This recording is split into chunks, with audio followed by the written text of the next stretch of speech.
In today's video, we are going to go through the events of 2017's fantasy horror Before I Wake, where a couple adopts a unique orphan child whose dreams and nightmares manifest physically as he sleeps. Spoilers ahead, you have been warned. Like this video and subscribe to our channel for more. It's midnight when a man sneakily enters a little boy's room with a gun. He points his gun at the sleeping child, but the door to the room suddenly opens with a bang, making him fire in another direction. The noise wakes the boy up. The man breaks down in tears, apologizing to him. Jesse and Mark Hobson are a couple looking for a child to foster. Their young kid Sean has recently died by drowning in a bathtub. They sit in an office across from a woman who tells them about Cody. Cody is an 8-year-old boy whose birth mother died when he was only 3. The foster care had placed him with 2 couples. One was unfit for the child while the other couple abandoned him. He was found living alone in an apartment for almost a month before being rescued. Cody is guarded and has sleep issues, but the woman thinks he is a perfect fit for the Hobsons. That day, the couple comes back to their house and removes every picture of Sean except for their family picture. They want to make the house fit for Cody. After their son's death, Jesse and Mark have started going to a self-help group, but Mark has stopped coming for a while. Jesse tells the group about their decision to bring home a child. She has had insomnia since Sean's death. That night, she cannot sleep, so she goes upstairs to the bathtub where Sean died. She imagines Sean's death, which makes her panic, but she closes her eyes and calms herself down. The next day, the couple impatiently waits for Cody to arrive. The lady from the foster care brings Cody to their house and introduces them. The kid wishes them good morning and shakes their hand. Mark offers to carry the box in his hands. Cody refuses at first, but eventually hands him the box. When they get inside, Cody begins to take off his shoes. Jesse tells him he doesn't have to do that, to which he answers that shoes make floors dirty. All of them take off their shoes and go in. Mark is excited to have someone to play games with, so he starts showing his collection of games to Cody, but Cody seems to be staring at their family picture on the wall. Cody sees his room and loves it. They tell him that he can decorate it however he wants. The room has curtains with butterflies on them, to which the lady comments that Cody loves to collect butterflies. Later that night, the couple puts Cody to bed. Cody tells Jesse that he loves her eyes before they leave. After they are gone, Cody sits up and brings out the box from earlier. He takes out a can of soda and a book about butterflies. Then, the child reads the book under the blanket using a torchlight. The next day is Cody's first day at school. Everyone in the class greets him. Later that day, he is seen bathing in the same bathtub. Jesse knocks on the door to see if he is fine. Jesse finds Cody's box while folding his laundry that day. Inside is his book about butterflies, several cans of soda, and a bottle of stimulants. That night, before going to bed, she confronts him about it. Cody replies that he does not like to sleep because the canker man will get him. Jesse brushes it off, telling him that it is just a bad dream which will go away with little reasoning. But the kid insists that the man ate his mother and is always with him. She finally put him to bed. Mark and Jesse are in their living room. Jesse feels sorry for going through Cody's stuff, but Mark convinces her that it is okay. They are watching a movie when suddenly the room is filled with several multicolored butterflies. They are surprised to see this many inside their house. Mark tries to capture one for Cody while Jesse gets bitten by one. As she goes to close the windows, we see someone standing in the doorway behind her.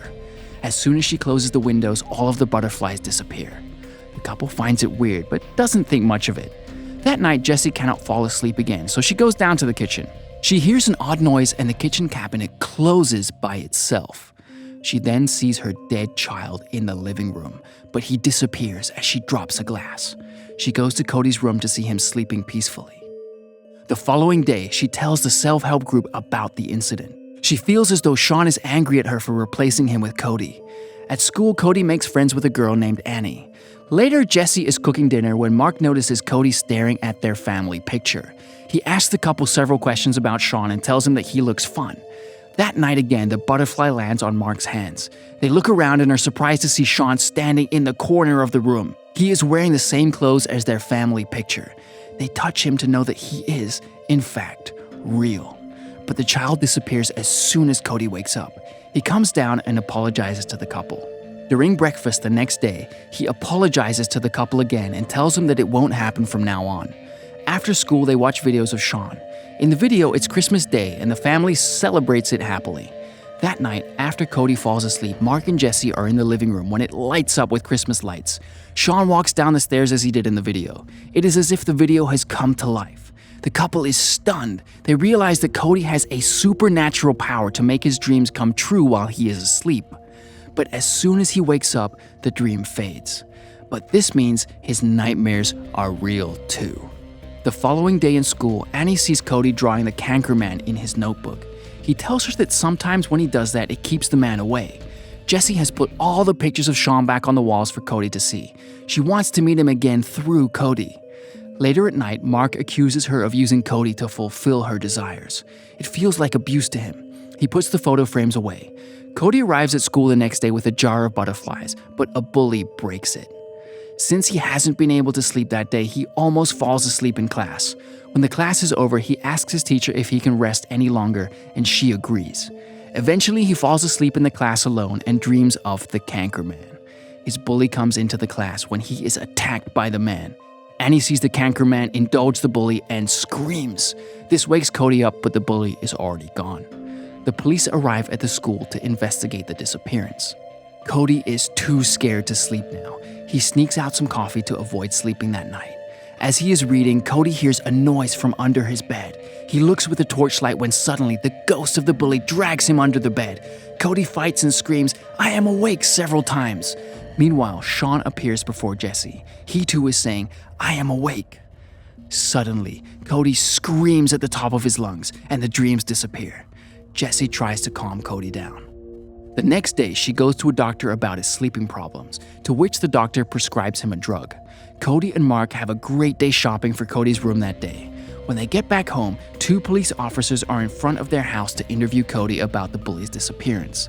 Later that day, Cody asks the couple how Sean died, but they avoid the topic. Jessie mixes the sleeping pills with Cody's milk, and he drinks it. While putting him to bed, Mark tells Cody that Sean died from drowning. Cody is fast asleep that night as Jessie and Mark wait for Sean in the living area. After a while, Sean appears in front of them, but he vomits water. Mark rushes up to wake Cody, but he cannot because of the drug. The dream turns into a nightmare and a creature emerges in front of Jessie. She runs to Cody's room and locks the door. Jessie confesses to drugging Cody. She watches in horror as the creature devours Mark and falls unconscious. She then wakes up to Cody calling 911.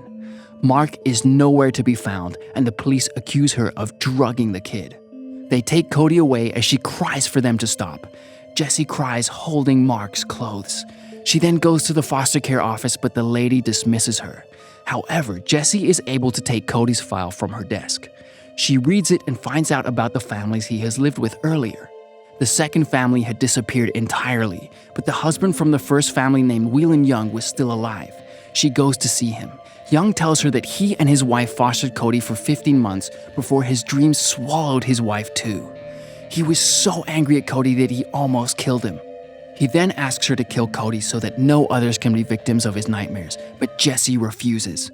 She then finds Cody's mother's name and her hospital reports. She asks the hospital for her belongings and finds a pillow shaped like a butterfly and her journal. Jessie goes to Cody that night with the pillow. Cody hasn't slept for several nights, so the officials are worried about him. They give him a tranquilizer to help him sleep well, but he gets nightmares that night. Jessie walks into the establishment to see several nightmares in every room. First, she is startled by the bully. Then she sees Sean drowning in the bathtub. She finally reaches Cody's room and the canker man appears in front of her, but instead of running away, she shows him the butterfly pillow. This seems to stop the creature. Jessie then hugs the man. The gesture turns him into Cody himself. Eventually, he disappears. Jessie picks up Cody and takes him with her to the house. The lady from the office earlier, who had been indulged by the canker man, comes back to life. She lets Jessie take the child home. Cody's nightmare has changed into a beautiful holographic dream. The next day, Jessie shows Cody his mother's journal and medical reports. She tells him that her name was Andrea and that she died of cancer. Andrea has written all about Cody and his powers in her journal. Cody was just 3 years old when she died. He had seen his mother on the brink of death battling cancer, so his little mind made up that the canker man had eaten his mother while the canker man was his mother herself. This was the beginning of his nightmares. Mark still hasn't come back, but Jessie believes that as Cody learns to control his power, there might be a possibility of his arrival. The movie ends as Cody thanks Jessie for bringing him home and calls her mom. So that's the video. Don't forget to give it a thumbs up and subscribe to our channel. We will see you again with another movie summary.